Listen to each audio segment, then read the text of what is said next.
Hello and welcome to ABW Radio. Here we are for the Palace game, and today I'm joined by. Say hello, John. Hello, John. Right, Jace, how you doing, mate? No, I'm not happy. Don't poke me. I'm not going to poke you. Thank you very much. Also, I'm joined by Josh Dorr. Say hello, Josh. Hello, Josh. I will stop poking you, Jace. I think that's right to say during the game. I've stopped now. I'm all poked out. Good man. Right. In the box, we have no nickname required. Lambs, Archie, the Walrus and the Hedgehog, Jeffrey O'Hara, no nickname required. Medi, Toby AN, Carlito Alguna, Jove 82. Hey, Jove, you right, pal? There's a few. There's Stefan Selby, Rudy Rastlos, Ron Ree, Payush Kapoor, Connor Jennings. They're all there. All right. I want to start. Clayton Maddox as well. J. Rob. Mario Rivas is there. Hey, Mario, you right, pal? Norma Ott is there. Tell you, Lawrence Hiskey. It's all going on. I love it. I'm not in a good mood, peeps. I'm not in a good mood. That's all I've got to say. Oh, Rudy Rastlos is there. That's all I've got to say is I hope they burnt the banner of that twat and his dogs. That should be burning in the centre circle right now. Some junior gunners there. Hello. Right, okay, let's get straight to it. Josh, lineups. Talk to me. Yeah, we saw the return of a back four. I was quite happy about that. Now that we've seen the dog brother go, exit stage left, we assume. Monreal coming into the defence as well as Koscielny. It was nice to see them come back. I think we really got to see what Monreal was about when he's got not Alexis in front of him. I think Iwobi in front of him wasn't much better, but you can see the vast difference that makes. Overall, when I first saw it, I literally had no idea how they'd line up. But I think after we started, I think Elneny was sitting in front of the back four.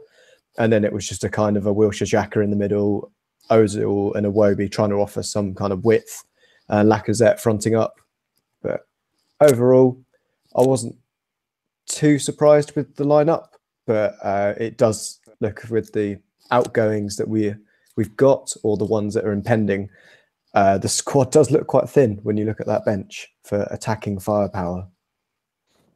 It does. By the way, are you trying to take the piss out of John with your beard? What, because I can grow one? Yes. Fighting talk. Terrible. I can't grow a beard for shit, so I'm not saying a word. Right, John. As well as the lineup's been different, the formation changed. Yeah. Now, poor Theo Walcott, he must have been looking back at this and thinking, Arsene Wenger, you're a twat. Yeah, I mean, maybe. I think whenever Theo played in the past, he was always good when we had a 4-3-3, and this sort of chopping and changing between back four, back three all season, I don't think it's helped at all. We're an attacking team that defensively we aren't that solid. The back three hasn't helped that much, and every time we've gone to that, we've lost an extra man in attack. So I think the back four is much better, like Josh said. It gives us an extra man going forwards. We've looked a bit lacking creatively. That's partly been down to Ozil not being in the team and Alexis not performing great, amongst others. But yeah, it just made much more sense, I think. It's a lot easier when you've got players available, like Koscielny being back. We've got a natural left back in Monreal. We do have another one on the bench who maybe we'll talk about a little bit later in Kolasinac. But the defence, I think, looked more solid today. Monreal especially. Shame that he had to go off. Hopefully it's just a precaution. It's not like another tweak of his injury or anything. But it looked more solid. You actually had Elneny being pretty disciplined. He didn't stray too far from the defence. He did a couple of times, but most of the time he was there to cover and try and intercept. And you saw that he got a lot more out of Granit Xhaka in particular in midfield because he was freed up and he wasn't worried about so much what's behind him, which is not his game anyway. He's never been a defensive mid, you know? Yeah, no, absolutely. We did see it, well, for 20 minutes anyway. We did see that for 20 minutes anyway. Right, Josh. Palace started brightly. Mustafi was forced into a defensive header in front of Czech early doors. You know, beginning of the game, played, didn't they? Yeah, we've not really started many games that brightly. We've always seemed to be on the back foot, and it's taken us a couple of minutes just to get our head around what's actually occurring. And there is always a chance, I think, for the last couple of weeks or so that we can get done if you catch us really early, because we don't seem to wake up in those opening 5 minutes. And that was a key thing. Alexis being here or not didn't change that, and wouldn't change it. So yeah, it was a little bit of a squeaky bum time when that came through. I don't think we were defensively assured in the whole game, to be honest. But it was more about the quality of what Palace were throwing at us that made us look good in certain respects. But otherwise, yeah, it was pretty nervy. But once we saw how we were going to go the other way and what, you know, Palace basically gave us an open door to their back four and to their goalkeeper, I think that certainly helped us out. No comment. John, after the Mustafi defensive header, Iwobi had a decent effort. And to be fair, you know, Hennessy had to make the save, and then from the following corner, as Steve said in the chat, in our chat, it was as if they were doing the Arsenal defending workouts. It was just so bizarre. You know, it wasn't like it was a clever move or like a little short one and change the angle or anything else. It was just a good, you know, simple ball into the sort of back stick area and just hoping someone gets a run on it. Nacho, good movement and, you know, makes the run and good contact on it and scores the goal, obviously, but just complete lack of any Palace player picking him up or the run. And that basically what happened pretty much the whole of the first half. There was just so much space. And it was, I mean, as bad as Palace were, it was great for us because we needed an early goal, because I think there's still nerves in the team, and you saw a couple of times there were still some nervy passes and stuff. And the crowd, despite going a goal up that early, even when we were 4 up, they were still a little bit anxious to really, you know, start singing and dancing and everything, because everyone is so nervous about the way we play at the moment. But yeah, good run by Nacho, decent ball in.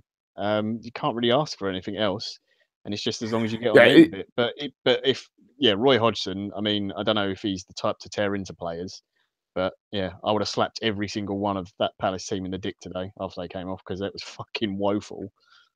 To be fair, I mean, there was a bit of a battle with MacArthur at the corner, but he brushed him off, and it's a fabulous run around the corner, and he made no mistake. Great finish from him, wasn't it?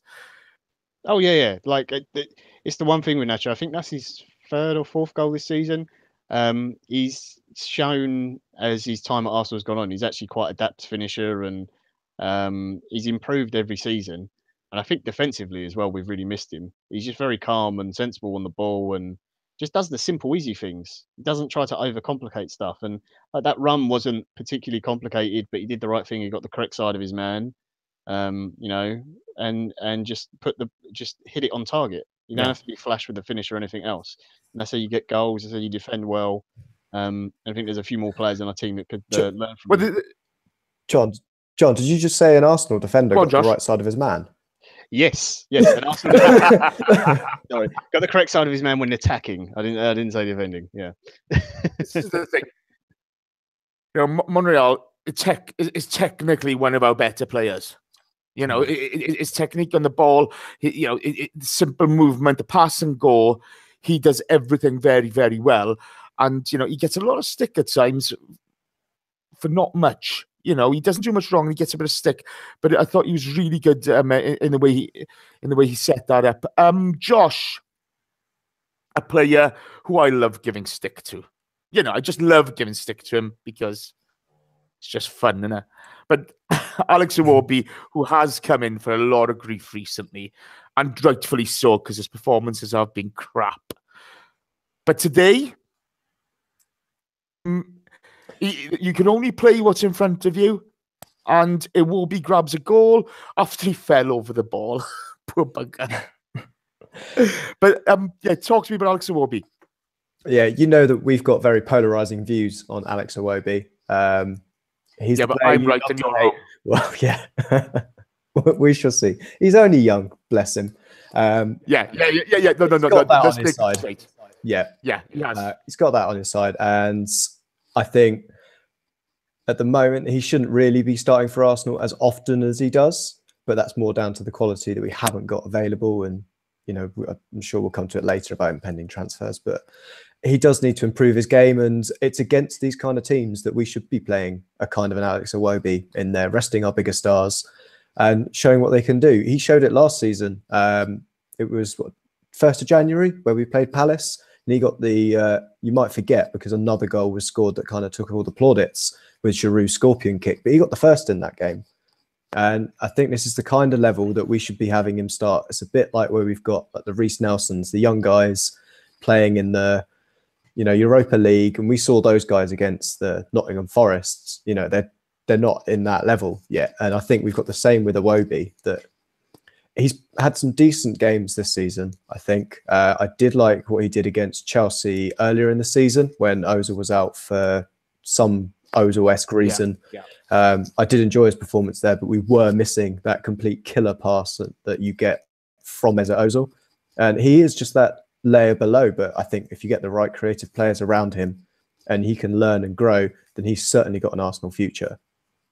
He's a talent, no doubt. But, you know, I mean, yes, there have been a couple of good performances from him, but unfortunately, more often it's been quite negative and it's been quite poor from him. But today...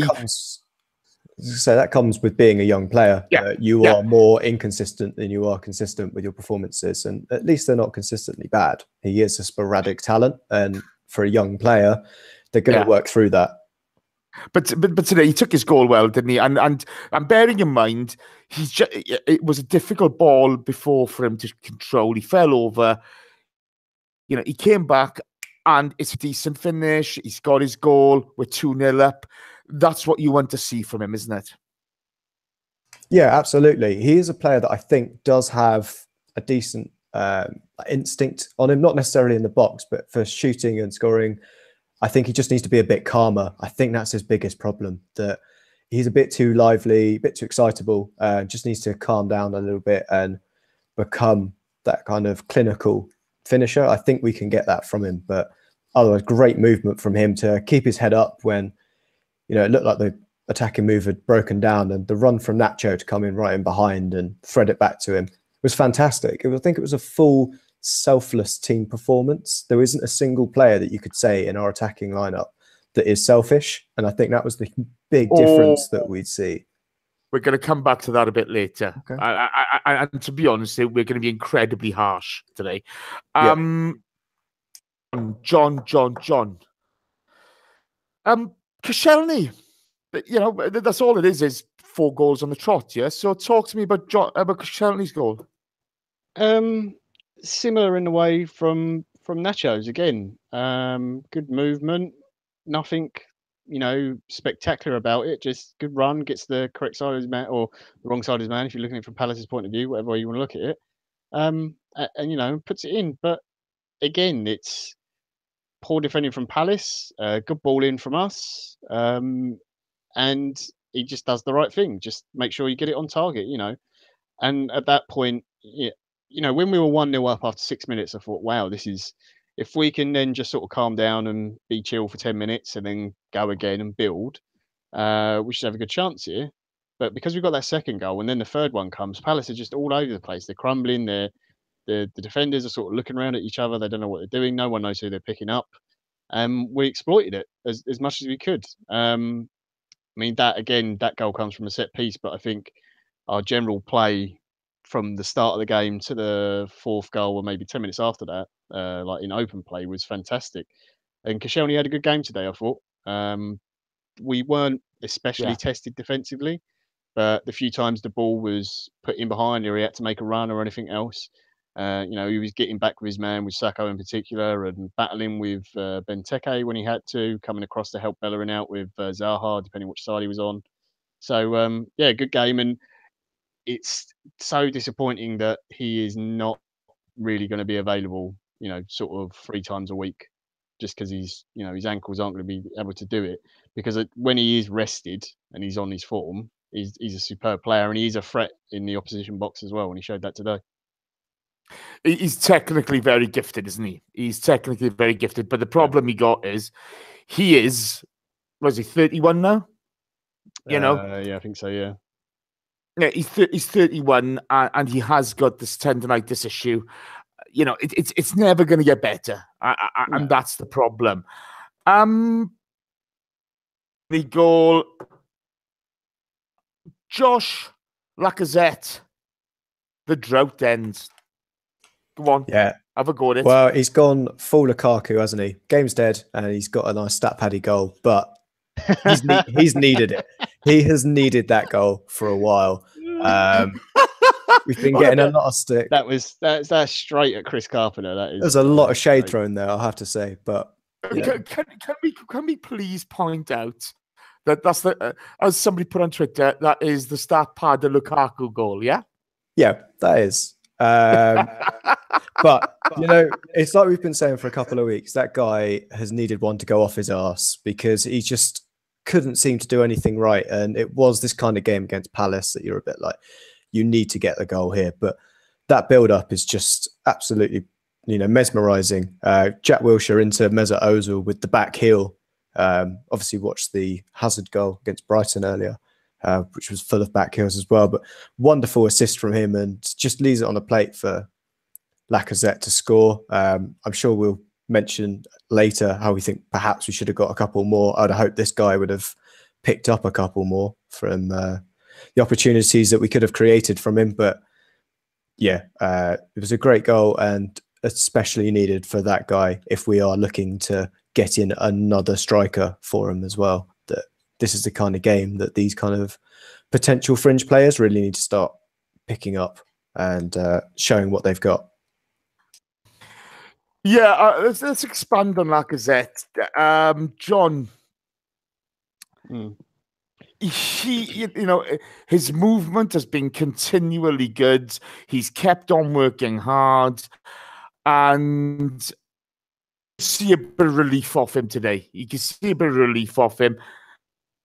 But again, even though we were dominating the game at this point, and let's be honest, Palace's defense was non-existent. Yeah, we're still not putting really challenging balls into him, are we? Yeah, that was the disappointment from the game. I mean, you don't really want to criticise when you win a game that comfortably, and it was basically done after 20 minutes. But he got obviously that great goal in the build-up, and I think even he would admit he didn't hit it as well as he would have liked, and Hennessy sort of got down to it and maybe could have saved it, but it went in. That's all he needed, that first one.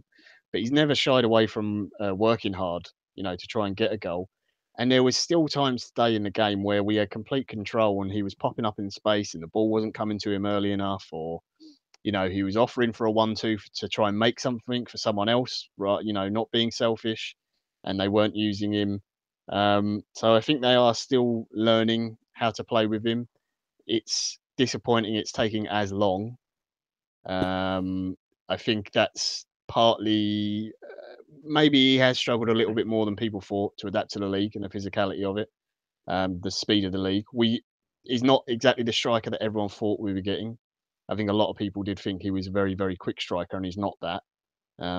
He's quick in his foot and with his feet and stuff, and maybe over a few yards, but he's not an Aubameyang or a Theo Walcott type pace. Ozil not being in a team has been a loss for him, and he's probably not had consistent players either side of him, behind him, for any run of games at all since he's been at the club. And this might be only his second game he's finished, done 90 minutes in as well, is a big thing. I think at the moment you just got to play him 90 minutes, every game you can, just to. But to be fair, you can play 90. You can play 90 minutes all you want, but there are 2 points in the second half. And I come to Josh after you answer this. We have 1 point in the second half where he stood in the edge of the box. He's unmarked, and the ball's being passed back and forth on the right hand side of the box, and Nobody looks up. Yeah. You know, the ball went through Xhaka. Nobody looks up and passes him, yet he's free. Mm. Okay. And then there's the Iwobi effort where Iwobi takes the ball down on the run. Really, really great takedown. Half of me thinks he's entitled to go for goal. But yeah, he but could the other half square of me it, thinks yeah. you square it and you're 5-0 up. Yeah. So, you know, with the Iwobi one, I'll cut him some slack because it's 4-0 at that point, and everyone just wants to get a goal and get another one. But I don't think Iwobi looks up at any point, and he should at least be looking up. If that's only 1-0 in a game and he doesn't do it, it's criminal. If you're 4-0 up, you kind of let it go. But yeah, the one where he's standing on the left-hand side, and I think eventually it comes out to him and Xhaka plays it, and by the time he plays it, he's offside because he's been waiting, holding his run and taking a step back, and no one picks him up. And I think the problem that he's got at the moment is that he's a victim of our play, in that we do like to keep possession and reset and, you know, come back out and come back through the middle again. Whereas at Lyon, everything was very quick passes, zip, zip, zip, straight away in and into him. And we've got to exploit that more because he finds those little gaps and wriggles between the centre backs, and we could have got a lot more goals today. So we should have got a lot more goals today. Yeah. We definitely should have. But we'll come to that later. Your take on this now, because if I was Lacazette coming off today, I'd be throwing things at people in changing rooms. I really would. Yeah, certainly with the Iwobi one. When I first saw it, I didn't think the ball would get through to Laka at the end. But after watching it a second time, you see the run from the Palace centre-back where he peels off to start tracking Lacazette's run from there. But I think the way that Iwobi's gone into it, it's a case of he's looked up once, he's looked up twice, sees Lacazette, but sees the player tracking across and thinks, well, I can have a go here. It was one of those games, one of those opportunities that I'd be incredibly pissed off if he does that at 0-0 or 1-0 down. At 4-0 up, I'm slightly more inclined to accept it as a case of the players just, you know, there's a less pressure on them really, because the game, we did kill it after 20 minutes and it did look afterwards. We very much put the handbrake on and went into first, because that second half was a case of us more going back to kind of classic Arsenal with just passing it around the box without a huge amount, basically like walking it in, to use almost a lazy analogy for what we've been tarred with previously. But that's the way it kind of came to me, was almost overplaying in certain situations and trying to force that perfect goal now that we've got or had the opportunity to try and go for that perfect goal by having, you know, a 4-goal lead. Okay, right up. Natural goes off early doors. As you said, John, we hope it's precautionary. We hope it's nothing serious. Yeah. And to be honest, the rest of the first half, I've bored senseless. We had all this possession, and we had absolutely no cutting edge to us. And as Josh has said, there, you know, same old Arsenal, lots of possession, no cutting, you know, no penetration. Yeah, it goes to the second half. Sorry, it goes to the second half, and you have the Iwobi takedown and shot that Hennessy saves. Dominated the game for kind of half an hour. Well, we've dominated the whole game to date, and after 22 minutes, we've scored 4 goals, and we've created nothing of real quality after that. Am I right or wrong in saying that? Yeah, they were sort of. We had a couple of like half chances. There was one Lacazette brought down in the box, and there was some like little nice 1-2s, and he tried to shuffle it out of his feet and couldn't get shot away. The Iwobi shot, which had really nice build-up play, all the little 1-2s around the edge of the box was great and everything, and they played it back into him. And I thought he was going to play another pass, and he, you know, got off a powerful shot, but it was straight at Hennessy. I could understand it in the second half that we took our foot off because it was 4-0, but the end of the first half, last 15-20 minutes of it, the fact that we didn't try and push for a few more goals, you know, because this is a Palace team that not so long ago embarrassed us, you know, last season. It was one of our worst performances. The team's low on confidence. players, Lacazette in particular, needs goals. Ozil's come back in. Alexis hasn't officially left, but he said his goodbyes and whatever in the hotel last night, supposedly anyway. So it's kind of make a statement kind of game, stake your place in the team, all that kind of thing. Go on. Bear with me a second. I'm going to come back at you now. Jove82 has just put in there. That's a bit harsh, Jason. We did need to push on at 4-0. And Samazaka has put in there. We're saving energy for the next game against Palace. Okay, guys, I get what you're saying. Table and our bread and butter is the Premier League, and we need to push for top 4. Our goal difference in comparison to Tottenham Hotspur is a difference of 13 goals. We're in deficit to 13 goals. And we don't look, and we haven't looked, like we're going to pull that back.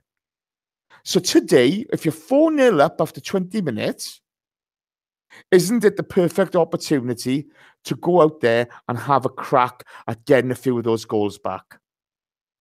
And does it show that we are a bit gutless in not going out to put these guys to the sword?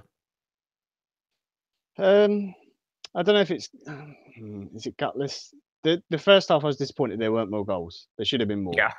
Because we were all over them and they were a complete mess. Palace got better second half, but they were still really poor. And I'll forgive the team for not really pushing second half because you're so many goals up. Palace have come out, obviously miserable and just want to go home. They don't want to be there anymore. If you're a Palace player, you just want to leave, to be honest. And you probably are start thinking about the Chelsea game midweek.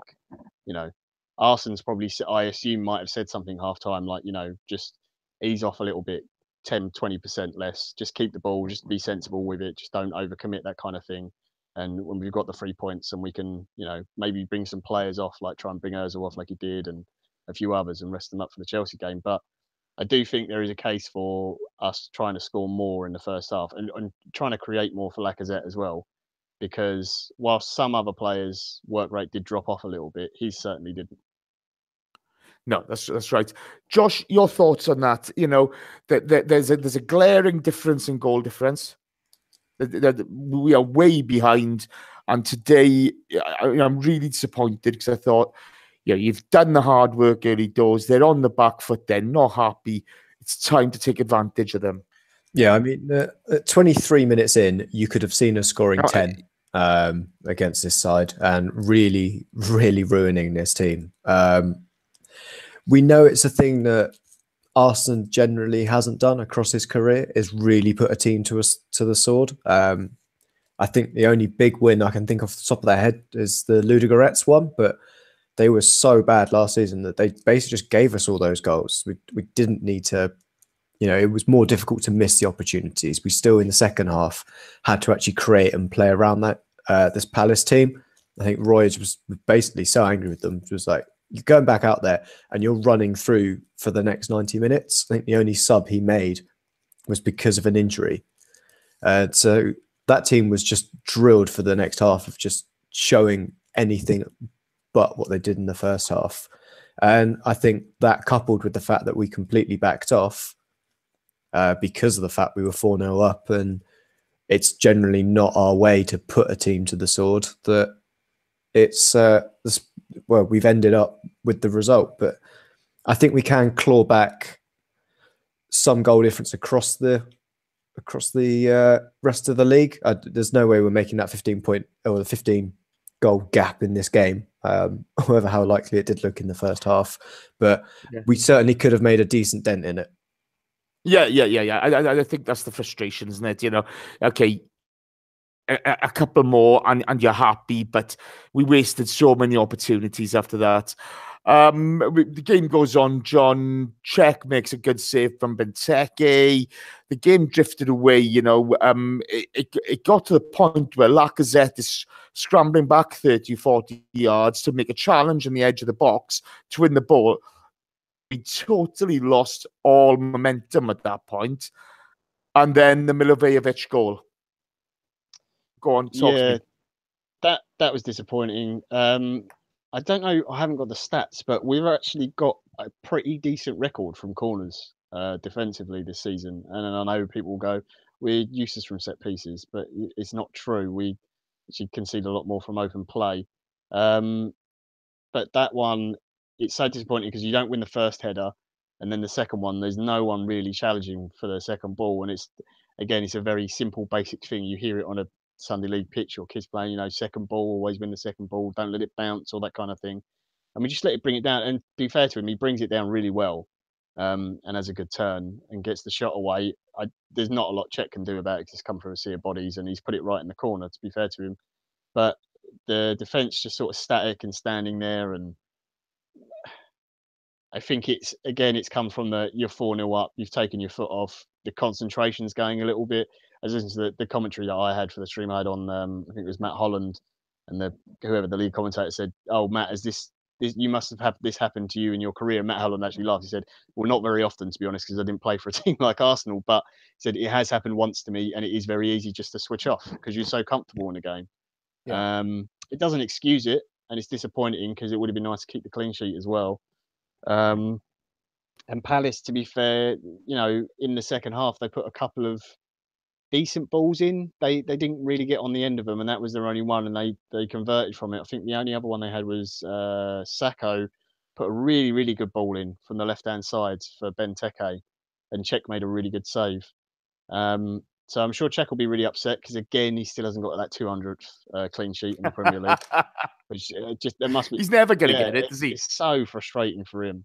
Because he didn't do anything wrong today. I thought he was great. His passing out from the back was good. His distribution was good. He held onto the ball at the right times, all that kind of stuff. But yeah, it's just silly. Switch off, lose the first header, don't get the second header. No one gets a block on the shot. And fair play to Mihajlovic, who got the turn and a really good connection and stuff and brought it down well.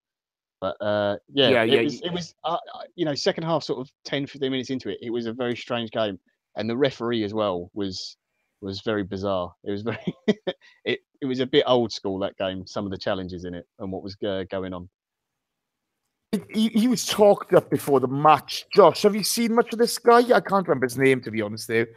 But there was an awful lot going on off the ball today. You saw Zaha, you saw Sakho, you saw Xhaka getting Tompkins' face. There was an awful lot off the ball, but he spoke to them like adults. It didn't boil over. It could have on another day. What did you think of the referee's performance? I mean, there's certain challenges I think that went in that, personally, if I wasn't sitting on either side of the fence of the two teams that were involved, I would have said, yeah, that's a yellow card. And that's, in certain situations, I think Xhaka had a couple of chances where he should have been booked. I think Mihajlovic also equally had a chance because he didn't get booked for that tackle on Jack that was so late it was basically off the ball. I think Zaha easily could have gone into the book as well. But I think this is the kind of refs that, you're used to seeing lower down in the leagues, especially Championship level. They're going to let a lot more go. It's just the style of football, really. I'm not too worried. I think he did keep control and he didn't make any massive errors. So I think the only thing that you could really say that he should have possibly got right, the penalty call on Lacazette right near the death on it was James Tompkins. Doesn't get the ball as he wriggles through on goal. It's the only one that I'd say is perhaps a penalty, but I'm less inclined to get angry about it because we're 4-1 up and it's the 92nd minute. But I think otherwise that the referee had a really good game. Yeah, it's to be fair, the game flowed. It was more down to our lack of cutting edge that we didn't get more. John, the penalty shout. Oh, it's Chris Kavanagh, the referee. And yeah, sorry, Arkansas was just putting it. I said Mihajlovic, not Mihajlovic, yeah. Obviously. Jesus, if he was still Milivojevic, isn't it? Yeah. Mihajlovic is Jesus, he's the manager, yeah, and ex-player, great free kicks. The penalty, the one for Lacazette. But let's point out, Mihajlovic is a racist cunt. Yeah, well, all right. No. We can go back down to the Gilles Gramondi business and Vieira. Yeah, he's scum. True. The Lacazette one, yes, I thought it was a penalty. the referee standing right there. He's got a great view of it. So I'm not sure. Does he not give it because it's 4-1 and it's like punishing Palace a bit more? I don't know. You could see just by the way Tompkins, like the way he gets up and walks away, and he's like, "Oh, the ref's not giving that. What?" I thought the Palace could have had one as well. He was El Neni on Zaha. Was actually a foul when you saw it back. I think the ref probably doesn't give it just because Zaha's got that kind of reputation. So yeah, just there was some like challenges that they weren't like bad or like dirty or going to hurt anyone, but they were clear fouls that just weren't given. Like Lacazette run back, got the guy for Palace who scored the goal. He ran like 20 yards and just like pushed him to the floor and took the ball, and the ref did nothing. And then Palace players were doing it to us as well, and he was just letting everything go. And like Zaha and Iwobi were having a right kind of ding dong with each other and shouting and everything. But I think the way the referee talked to them and calmed them down, in particular the Xhaka and Tompkins incident, when they were, that could have ended up a bit worse off. Just took one aside, spoke to Tompkins first, then called Xhaka over, spoke to him.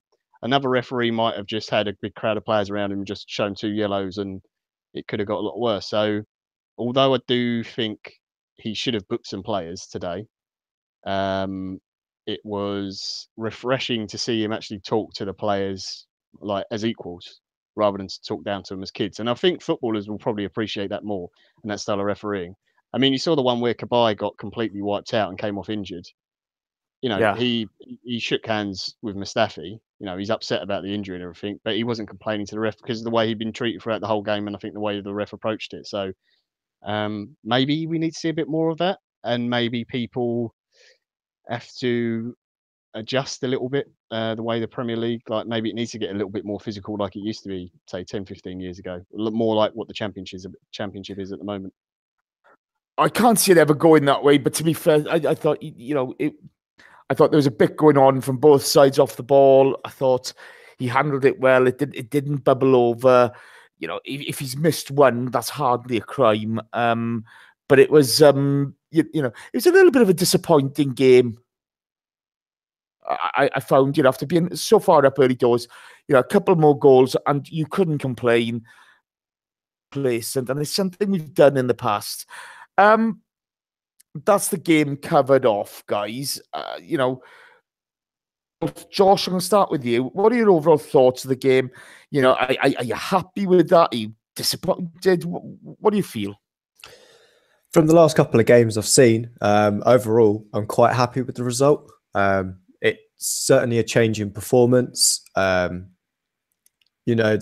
The opposition didn't really give us a game, to be honest. So you don't want to go too off one end and go, oh, that's it. It's, we're back. We don't need Alexis and various different things like that. But I think it's just being announced now that he is gone. It has, is it? Yeah, I think so. 15 to 20 million and Mkhitaryan. It is done, is it?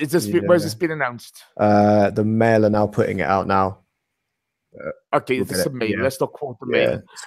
Until it's on Arsenal.com, I don't care. Yeah, it's working its way around. But anyway, I think overall, I'm quite happy with the result, to be honest, at face value from it. There were certain things that I think we need to improve, but to be fair, we've been needing to improve those things anyway across the last couple of weeks, and it's good that we've got a bit of momentum. Lacazette's got his goal, and we go into Chelsea midweek where we've got a striker who's no longer woefully out of form. Has got a goal back in there, and hopefully he's the man that can fire us off to the final and back to Wembley. John, your final thoughts on it? I mean, today was first thing was get a win. That was really important. Then it was, after that, secondary comes to performance. And in the 20 minutes, yes, Palace were dreadful, at the start of the game. And there was so much room between their midfield and defence, you could have driven a bus through it at times. But they played some nice football. We did nice little 1-2s. Everyone was getting involved. Ozil, Xhaka, Iwobi, Lacazette got his goal, which was important. Disappointed we didn't score more, and a little bit, switched off second half. But again, you're going to expect that when you're 4-0 up. It's good. What we need to do now is go out and keep doing it. The Chelsea game is obviously big. That's the one thing with me is the fact that we've got a cup game before our next league game, and because it is a semi-final, it's, do you know what I mean? If there was another league game next, you can try and continue on the form a little bit before you get the sort of looking at a different competition.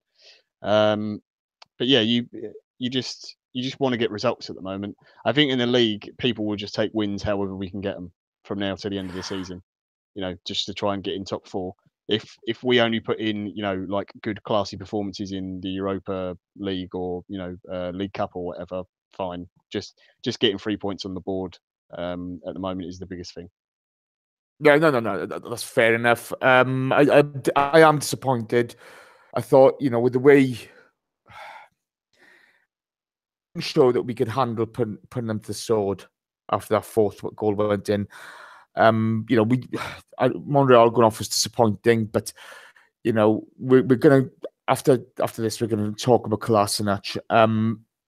Maitland-Niles coming on. Yeah, he's a very laid back youngster. You know, he's got a lovely temperament in that way. He frustrates me because he's so laid back, but you know, he's got the right temperament to make it at the very top level. If we'd have scored another 2 throughout the game, I'd have been happy. I would have been happy, but it was frustrating where we had opportunities, we couldn't capitalize on them, and from being so far ahead so quickly to not capitalize on that, I thought was criminal. In the chat box, Arkan Tiger, Estragon 975, Benny Ogden, Junior Gunner, and 235100, past veteran Phil Reeves, Dean Robinson 1983, Ron Ree, Daisy Peacock, Rudy Rastlos, Joe Buddha, Mr. Bob Blex. Oh damn, I've missed somebody. Paul Alvis. Anybody else? Kieran 4215. Hello all. Thank you for being part of it today. Much appreciated. If you can give us a thumbs up, that would be much appreciated. The guys all give up their time, you know, to do these after every single game. We haven't missed a game for quite some time now. So, you know, a bit of a thumbs up, guys, we'd really appreciate it. Oh, Christopher, I wonder. Hiya, pal. You right? I'm going to come to you, John, first, then pass over to Josh, please, because I need to get some water. How must Kolasinac be feeling at this moment in time? What do you think is going on there? Wenger's said a couple of times that he's talked about him as a left wing back and not really a left back, and it doesn't make sense because he was in the Bundesliga Team of the Year as a left back. He played both positions for Schalke.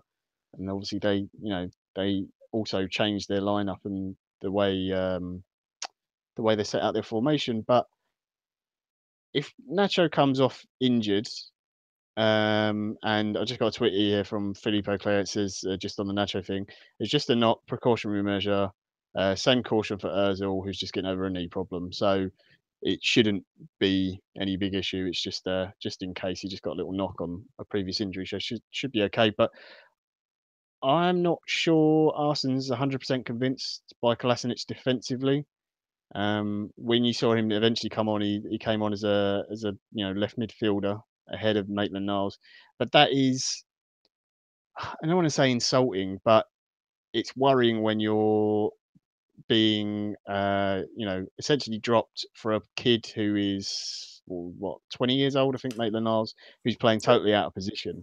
And it's your position, it's what you play, pretty much your entire career. It's not going to fill you with confidence, that's for sure. But then it could be a case of, he wanted to try and save Kolasinac and he's going to be the one who plays in the cup game Wednesday. So you don't know how it works with rotation for that. But if I'm Kolasinac, I'll be very disappointed because I think as good as Maitland-Niles has been, and I've been singing his praises all season, I think he's a wonderful talent and going to have a really bright future at the club. I think he has, at times been lazy in defence. Well, maybe not lazy. Like you said, Jace, he's laid back. He's a little bit too casual sometimes in what he does. But he's inexperienced as well, isn't he? So you know, I'm not trying to dig the kid out at all. I think he's been fantastic. No, look, I've got to be honest. I'm going to bring this up now. You know, people will say we're being harsh on Ainsley Maitland-Niles. The truth of the matter is, this is the Premier League. Yeah. It doesn't matter how old you are when you play there. You have to perform to a certain level. I think Maitland-Niles has been great for us. Yeah. But like against Liverpool, you know, he didn't know where Salah was at times. Yeah. And yet I've got some idiots, you know, commenting that on that night that Salah was scared of him all night. Yet Salah was involved in every single goal. You know, it's not a slight on Maitland-Niles. He's learning the game, and he has to learn by making mistakes. Yeah, I mean, there's a few people in the chat box saying the same thing. You know, if you take off Nacho and it's a precaution, as they said it was, and you've got a cup semi-final 3 days, do you then bring on Kolasinac, risk him getting an injury? I can see that argument, but at the moment, it does look like Maitland-Niles is ahead of Kolasinac. I do think Kolasinac has his deficiencies defensively as well. Sometimes his choice of passing isn't the best, but I think what Maitland-Niles has, you know, he's got that bit more pace than Kolasinac, his recovery speed. So maybe that's the choice in it, but I don't know. Maybe it's just first season syndrome. You know, it's happened before. I remember when Gilberto first came in, and the first 6-7 months, I was like, he's had some good games, and in other games, I'm like, I'm not so sure. And then but then you see what the player is and how much we'd love to have settled down now. So there's one thing about Kolasinac that I would say he doesn't strike me as having the agility to get back into position. If you look at our left backs that you've got in the squad, you've got Nacho, who is, you know, first choice left back for me, even with Kolasinac coming in. The fact that he can, you know, turn on a sixpence compared to him, I think Kolasinac's just a bit too heavy. He's not got that acceleration. Once he gets up to speed, amazing. Once he's got up to speed. Yeah. But here's a question for you then. This is what I want to ask you. Bearing in mind, if you look at today's game now, and somebody else has put in the box as well about Maitland-Niles' pace, and I'm not going to argue that fact, but I will say this: offered us more going forward. I'm pretty sure he's got more assists and more goals than Maitland-Niles. Yeah. So with actually delivering, Kolasinac just delivered more. Maitland-Niles is learning the game. That's no slight on him whatsoever. So wouldn't you have thought in a game like today, you'd go to put them to the sword? So if we're playing with, a 3 at the back system, then I would bring Kolasinac in. And if Monreal was the left wing back coming off, then I've got no problem doing that, because that's where he's shown and has been most prolific for us, is in that position, not at left back. And it might sound like a nuance to say they're different positions, but they really are when you're coming and playing those two positions. There's a lot of difference for who's coming in and recovering. If we look at, there was a moment when he came on at left wing, where I don't think he can read the game properly. There was a moment where he was running at a ball that he was clearly never going to win and was completely taken out of the equation. And Maitland-Niles would get back to that because he's got that turn of pace. He can turn around and chase after it. So yes, Maitland-Niles will make more poor decisions, but he can recover from them. And I think that's the difference. And when you've got Zaha, who is he can ruin a wing-back's career because the guy's got pace and trickery. He didn't do it to our guys today, but I'm sure as hell he would have done it to Kolasinac if he could have got in behind him, because the guy just wouldn't be able to catch up once he's got past him.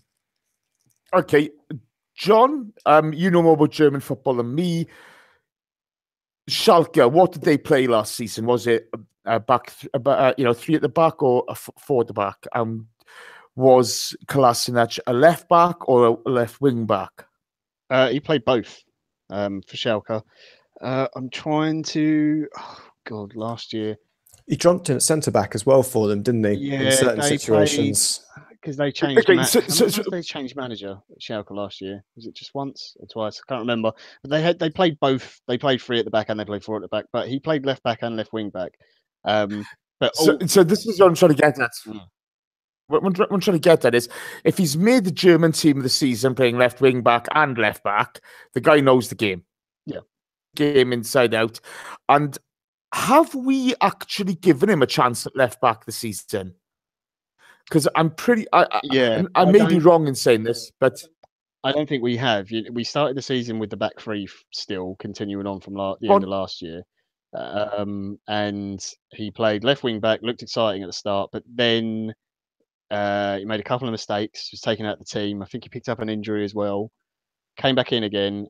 Every time we switched to a back four, he hasn't started as the left back, pretty much. Yeah, that's what I thought. So we haven't given him a chance. Yeah, we had the weird sort of brief start of the season. Oxlade-Chamberlain one side, Hector Bellerin on the left-hand side. Experiment as well, still going on. Obviously, we all know what came out of that. But I think it's unfair and it's harsh on him. But, you can't say... I don't think we're any more defensively solid with a back three than we are a back four. We still get exposed very easily, and I still think we make simple, very silly errors. And as El Neni was decent today covering the back four, trying to be that man point in between, but it's still an area we need to address. So I don't think Kolasinac is going to be a huge problem, cause loads of problems there. I do agree with Josh that if he gets turned, he's not going to have the recovery of Maitland-Niles. But it doesn't make sense that you'd get a player who was so rated in the Bundesliga and then not playing that much. Whatever it is, whether Arsenal's trying to ease him in gently or just doesn't trust him for some reason when we play a back four, I don't understand it. I do agree, though, with Josh that I still think Monreal is our best left back. He did say, Arsenal did come out earlier in the season and said that Kolasinac doesn't rate himself at left back. And doesn't enjoy playing there. And if we've got the options and we've got a player that was very happy to play left back, look, we've been calling out, or some people have been calling out for Maitland-Niles to be playing in central midfield. Yeah. Personally, I think he's a really good wide player because he's actually a player that can cross a ball. So why not utilise it? But that's by the by. If we've got a player who's hungry, wants to get in the Arsenal first team, and is happy to play out of position in left back and do a decent job for us, not a superb job, but cover his tracks and don't cover himself in, any issues. And he hasn't really had a bad game other than probably Liverpool, where he's playing against the most informed winger in arguably world football right now. Yeah. Then, I don't really care if Kolasinac isn't getting in, because there's a guy who wants to play for Arsenal and wants to play left back and the position's available and he's going to take it. Then, there's always going to be fallout and always a better player is going to come out of it. What I would say on the Kolasinac thing is you got to give it till next season, because doesn't matter. You can have the best player in the world, and sometimes it takes a season just to bed in. It happens with the best of players. Doesn't matter who it is. He's shown he's good. He's shown he's very good going forwards. I do think he has some deficiencies defensively. The one thing I would say is, coming from the Bundesliga, if anyone who watches Bundesliga, defenses, some of them are good. Not many of them. They're not amazing. It's a very attacking league. You do not get many 0-0s in the Bundesliga. Teams are always going forward, trying to score goals. That's why people like watching it. So it is more his game to go forwards and to attack. So I don't know. Maybe it's nice and refreshing to see a player who's maybe perhaps honest about his own, faults in his game. Yeah, I would also add to that. Recent performances, we can pick players out and say, oh, so-and-so's done well, or so-and-so's done well. Saying, we keep on drawing. Yeah. And this is the first win of 2018. It's very, very welcome. Thank God. It's when was the last time we won a game? And so for us December? to be, it's December something, but for us to be lauding players on the pitch, it's a team game, etc., etc., etc. But you're cogs in a machine. You have to deliver wins when you're at a club this size, yeah. And it's it's for somebody. Some people have gone on recently and said, "Don't win." The people are up in arms, or so and so's a victim of a boo boy. We've gone, was it 7-8 games there to win? It's ridiculous.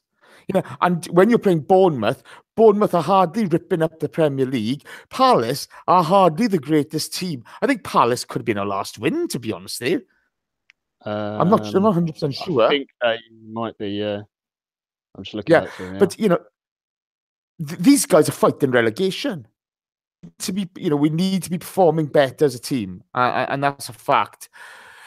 Right, on to questions. Josh, yeah, you're right, Jay. Sorry, Palace was our last win. Yeah, there you go. So Palace is the last victory, and they nearly came back at us to grab a point. Yeah. So this is the thing, let's not laud people up as world class when we're not winning games as a football club. Scores on the doors. Let's start challenging and getting back into the top 4. Let's win the Europa Cup. Let's beat Chelsea and let's go on and win the bloody Carabao Cup, whatever it is. We've got to start delivering. Josh, question from Carlito Alguna. What will our lineup be with Aubameyang, Mkhitaryan, Laka, and Ozil? Oof. Well, I think what we've got is at least an upside. I don't think both of them, or both the new potential signings, will come straight in. I would expect that Mkhitaryan, because he's had more time in this league, would come in for basically Iwobi, and that's how I'd start. More or less the same lineup, but Iwobi's out and Mkhitaryan's in. And then you rotate between Laka and Aubameyang. Personally, I think that's how we'd line up. I think it'd be very rare if we ever see all of them. Sorry, I do apologise, but Danny is not here. Do not indulge him. If you use a boomerang one more time, I'm muting you. Okay. Can I call him P instead? Call him P-E-M, P-E-A, whatever you want to. Yeah, P. Oh, sorry. Oh, Jesus. I do apologise. Doe. Yeah. Sorry. Yeah. Yeah, Emerick Aubameyang. I can do it. I am affiliated with a hipster podcast. I should really be able to say his name for a Gabon striker. But sure, yeah. I think we'll be rotating between all of them. To be honest, especially with the strikers, I think Aubameyang will need time to get used to the Premier League. Probably less so than Lacazette does, because I think the step up from the French league is greater than that of the Bundesliga. The Bundesliga is a bit more, you said it. I can't throw any more shade at Chris. I've got to speak to him tomorrow and do a podcast, but whatever. I think that overall it's, I don't think we'll see all 4 of them on the field unless we really, really need to get a goal against a team. But if you've got Mkhitaryan and Ozil pulling the strings behind Lacazette, or a single striker, I don't think you need to bring 2 strikers on. I think you can rotate them. Okay. John, Arumu Igbako asks, anyone else think the midfield might be better with Maitland-Niles playing instead of Xhaka? Not from today's performance. It's not that I don't want to see Maitland-Niles in midfield. I do at some point. I think what you saw from Xhaka today is that when he's given a bit of freedom in midfield and he can just create and just, sit there, pick the ball up where he wants and pass it around, that's when you get the best out of him.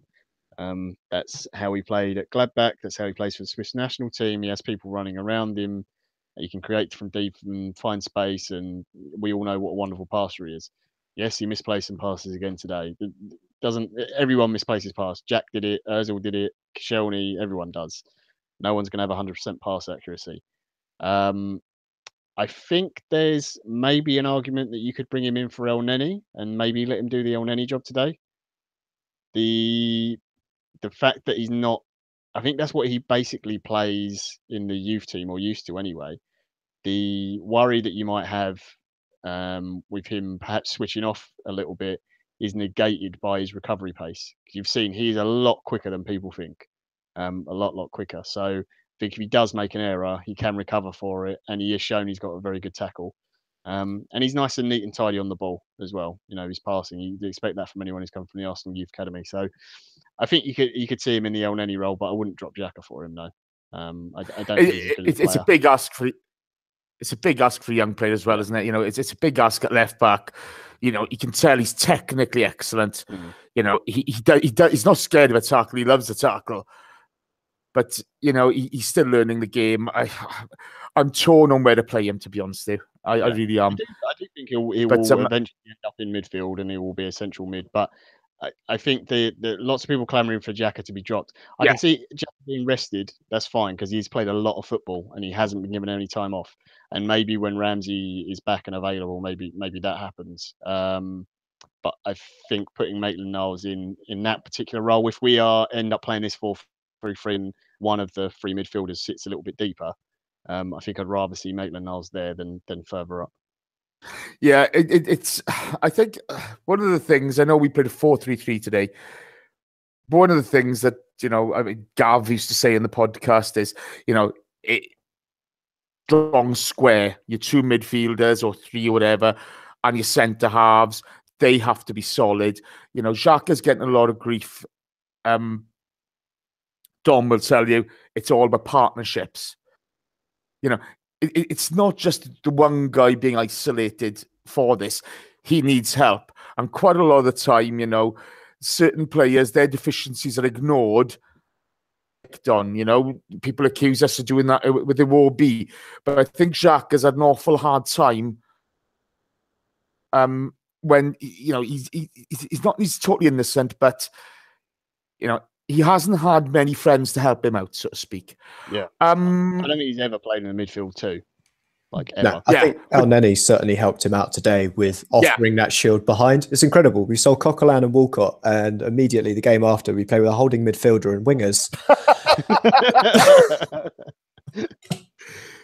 It's ridiculous, isn't it? And actually, Jove82 asks, love Jove82, is Xhaka Arsenal quality? Yes. Yes, absolutely he is. Yeah, I think he is. Absolutely he is. But you have to, and this is the same, this will go for Maitland-Niles, Iwobi, Jack Wilshere, Aaron Ramsey, anybody playing the team. You have to put these formation and tactics out to enable them, to allow them to play and to flourish. It's pointless sometimes. How many times do we play a player out of position?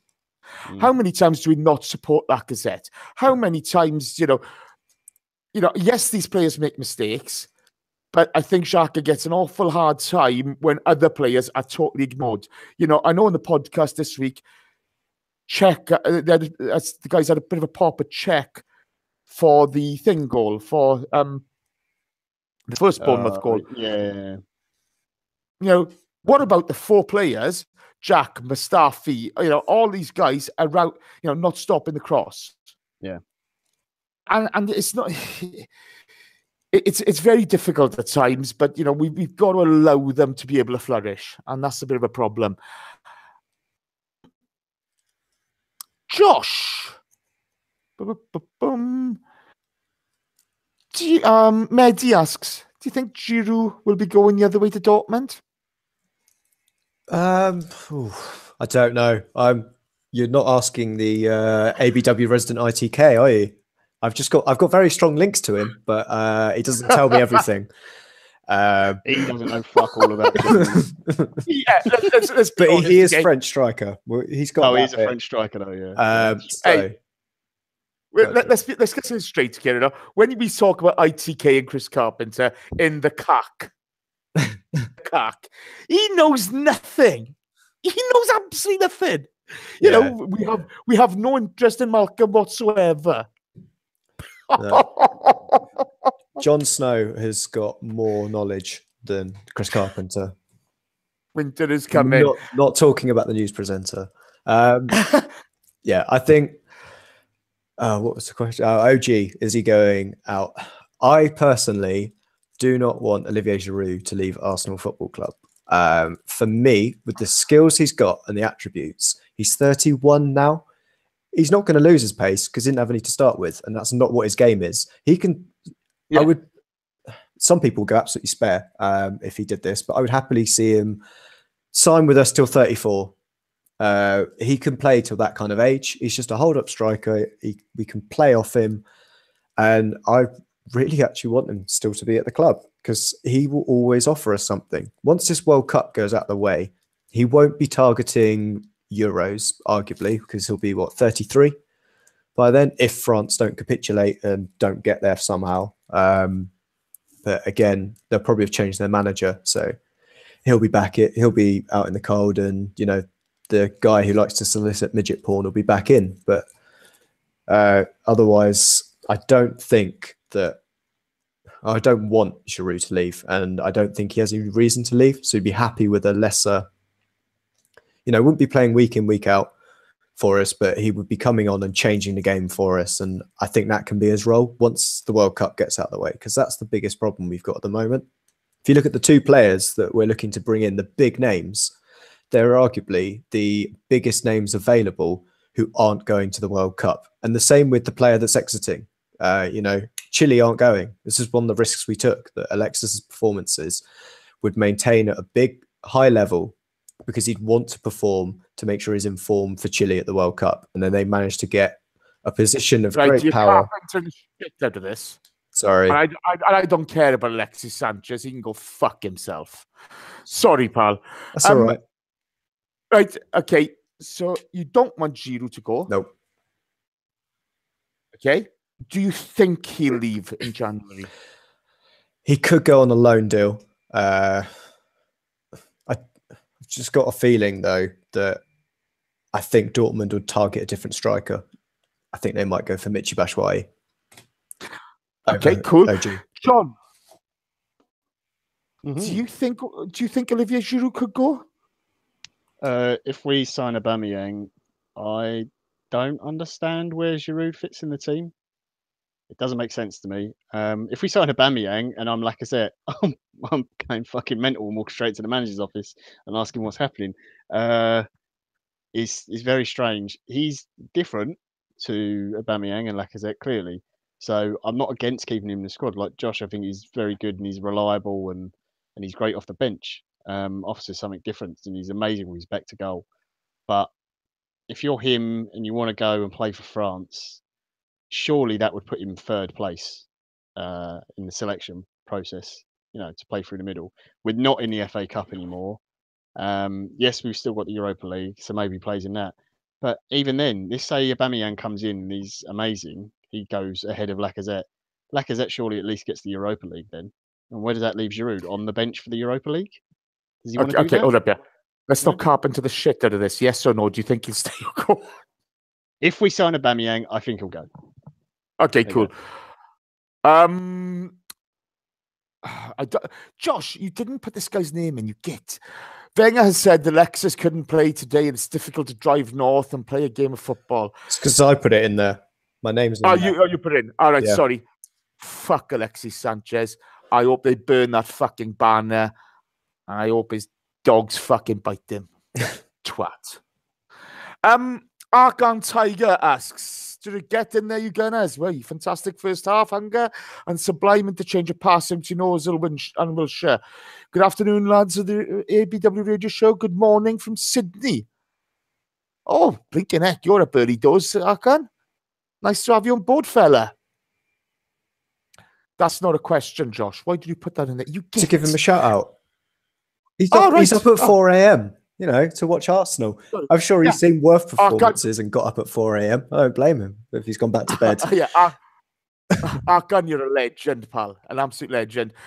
Josh, Phil Reeves asks, does Ozil become a legend as soon as he signs the thing? Yeah, in the same way Theo Walcott did.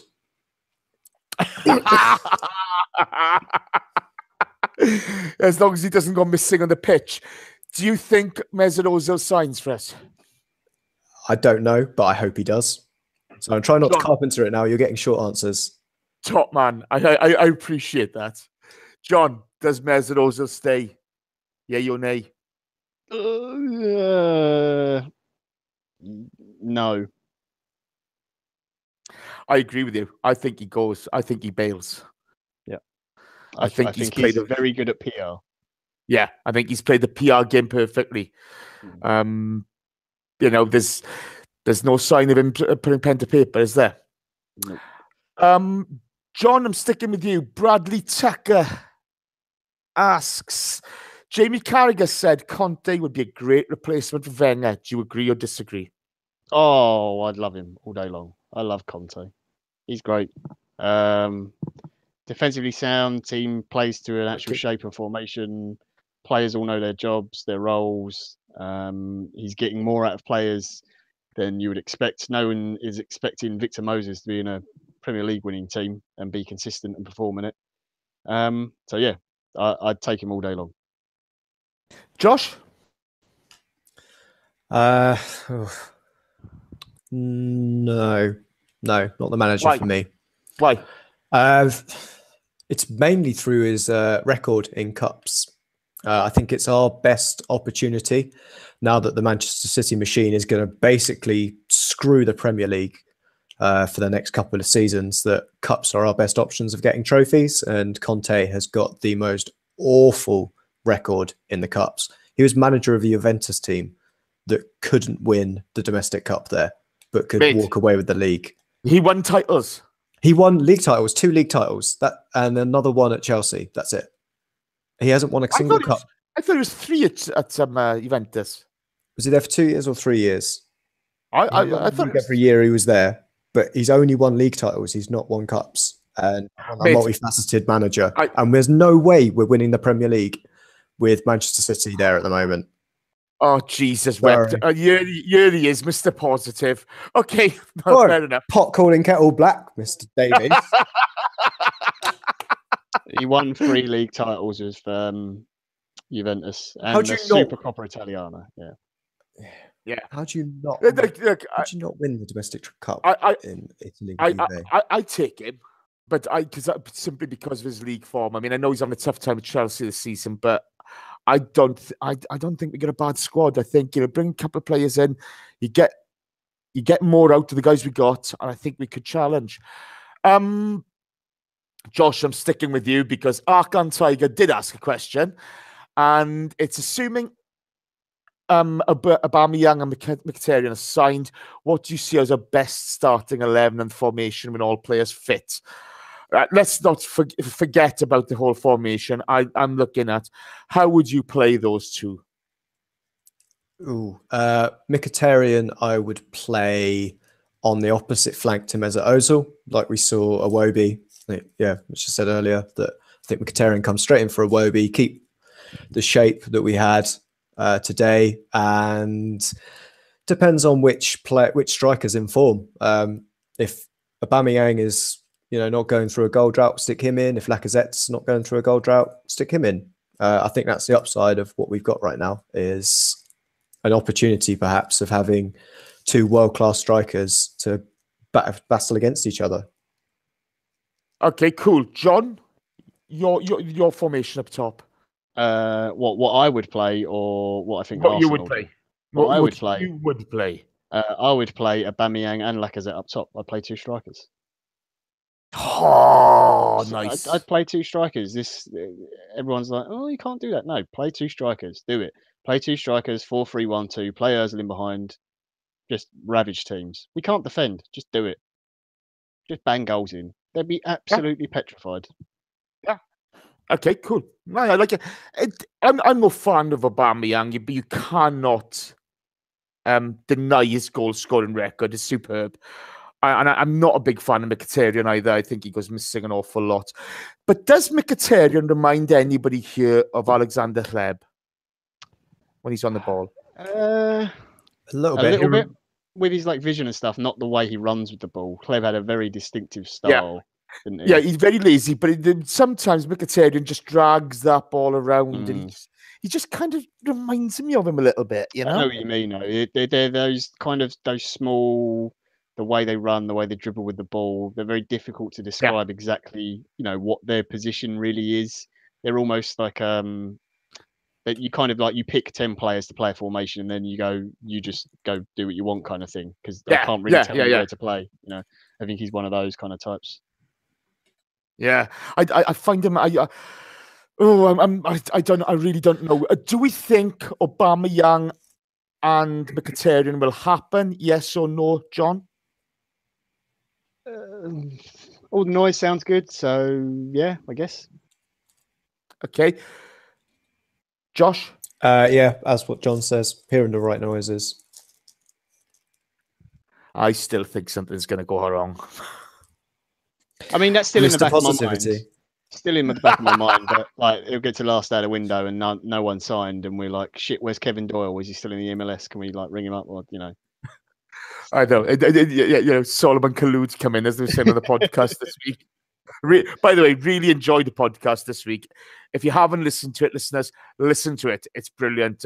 Jeff, Simon Collins, Dave, superb. Gimli, poor bugger's got a cold. Danny Carpenter and the shit out of everything. It's top listen. It's really top listen this week. Oh, my, coming to John, I'll come to you. Would you be happy if we get Mkhitaryan in exchange for Alexis, or should we aim for better or younger players? So, if you've got the choice of Mkhitaryan, Martial, Rashford, which one do you go for? Out of all of those, I'd rather have Martial, to be honest. Cool. Maybe Rashford even, maybe as well. But I think a straight swap isn't a good deal, personally. If it's a swap plus money, then yes. I don't think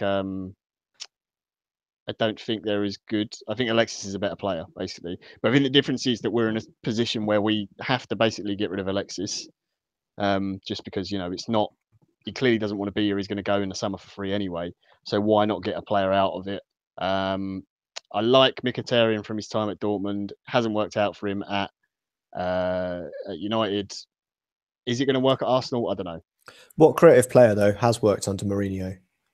Yeah, no, that's true. Like the two big players, De Bruyne.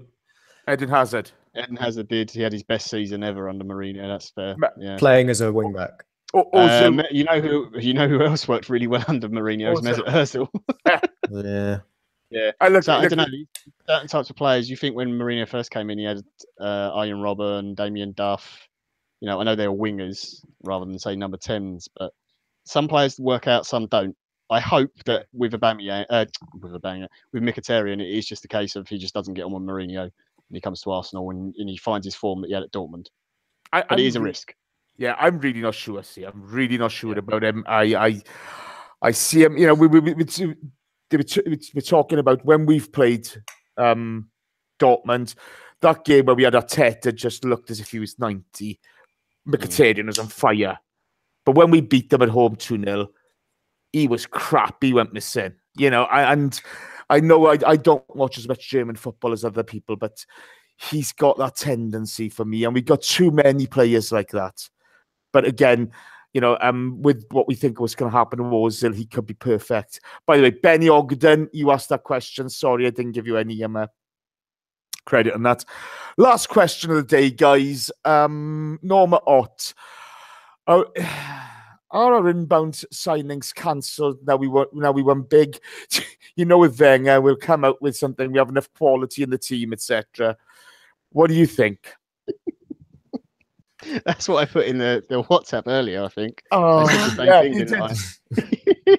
It would be peak Arsene to come out and say that, this shows what quality we've got in the team. We've got Danny Welbeck and Aaron Ramsey's come back into the squad as well. So they're new signings. Like new signings. That would be peak Arsene, but it all sounds very positive in terms of the transfers. They're not necessarily the ones I would have done, but I'm not going to complain about it because they're both quality players. If we pull them off, it's still very good for us. I'm not sure how it's going to work exactly and what it means for other players in the squad, but if they do it, then fair play to the new who are trying to get all this done.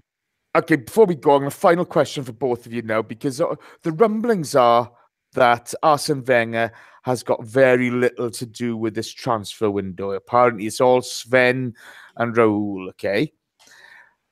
And, obviously, we're preparing for life without Arsene, regardless of whatever's going to happen. But if these signings do not come off, if this fails, and remember, we're dealing with Mino Raiola, who is a scumbag of epic proportions, allegedly. If Aubameyang doesn't come off, if Mkhitaryan doesn't come off, who's to blame? Because the club are briefing now, it's nothing much to do with Arsene, it's all us now. So is it Gazidis? Is it Sven? Well, what's going to happen here, guys? Because Arsene Wenger, yes, he is culpable for a lot that's gone wrong at the club over the last couple of years, and no doubt that Czech transfer window is him. But if he's now being put to one side, who is to blame? Josh, start with you. I would go for the people that are in the front line of the negotiations. For me, those are the people. So if it's Sven and Raoul and what's his face, Dick Law's still about, isn't he, for this? No, it's I thought we brought Dick Law in for this window and then he's off. Oh, I thought we need help with extra contracts because we've also got to sign the likes of Jack and Rambo up to new deals and stuff. So for me, it's that kind of foursome that are to blame. They're the front line. They should be getting over. I don't think anyone higher than them is giving them orders to say, don't do this, say stop. For the things that Arsene Wenger is saying in press conferences, the language that he's using and the context does sound like he isn't sitting at that table anymore. And I think it's like all transfers before that were. He was always culpable if a transfer didn't go through. So I think if he's no longer at the table, it's still the people sitting around that table that are to blame. John? Yeah, no, I agree completely. From everything that we've been told from the few people that we know, and I mean, we know fuck all, to be perfectly honest, and what you read in papers and see in press conferences, it's nothing to do with Arsene. I think he maybe had a say on, who, whether he thinks a player's good enough or not, and he clearly likes Mkhitaryan. He tried to sign him before. So, yeah, I think it comes down to Sven, Raoul, and whoever ultimately is the person doing the negotiating for prices if they don't come off. Fingers crossed, it all works out fine, and hopefully it does. And there's reports that Dortmund have rejected a bid already, and hopefully that's just our first bid, and we'll come back in, meet the evaluation, and everything will be done. But yeah, it's got to go on their head, and it won't be on Arsene's. Yeah, it's one of those, isn't it? It's let's hope it all comes off and we go. We have a decent January transfer window and we kick on the pitch. John, thank you very much. No worries, Jace. Josh, thank you very much, pal. Last minute, I'm in to save the day. Yeah, cheers. A bit like a boomerang. Oh, you twat.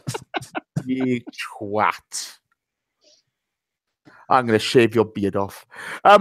To everyone in the chat box, thank you ever so much for interacting. Been a really busy chat box there. Sorry, Michael Harriman. That's it for today. Our first win of 2018. Our first win since our last win against Palace.